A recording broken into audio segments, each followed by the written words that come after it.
അവധി ദിവസങ്ങളൊക്കെ വരുമ്പോഴത്തേക്കും എന്താ അപ്പൂസ്മനെ കൊണ്ട് ഇതുപോലെ നമ്മുടെ കാട്ടാക്കട വിസ്മയ പാർക്കിലോട്ട് ഇങ്ങോട്ട് വരും കേട്ടോ.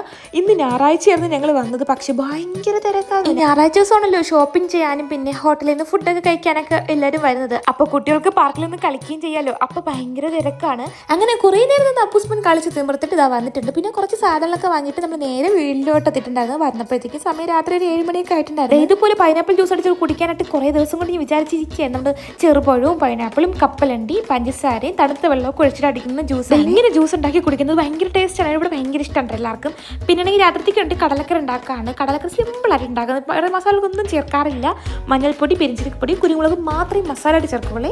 അപ്പോൾ നമ്മൾ കുക്കറിൽ വയ്ക്കുമ്പോഴത്തേക്കും കടലക്കറി സെറ്റായിട്ട് ഇനി കിട്ടിക്കോളും. അപ്പൂസ്മോന് ഭയങ്കര ഡ്രോയിങ് ഉണ്ട്. ഇപ്പോൾ ഇങ്ങനെ TV ഇട്ടിട്ട് ഓരോന്ന് കണ്ടിട്ട് ഇങ്ങനെ വരയ്ക്കുന്നതാണ്. അപ്പോൾ അപ്പൂസ്മോൻ വരയ്ക്കുന്ന പടങ്ങളൊക്കെ ഇഷ്ടമായിട്ടുണ്ടോ എന്ന് കമൻറ്റ് ചെയ്യണം കേട്ടോ. അപ്പോൾ നമ്മുടെ ഇന്നത്തെ ഒരു കുഞ്ഞോട് ഇത്രയുള്ളൂ. ഇവരേക്ക് ഇഷ്ടമായി സബ്സ്ക്രൈബ് സപ്പോർട്ട് ചെയ്യാൻ അടുത്തോടെ ബൈ.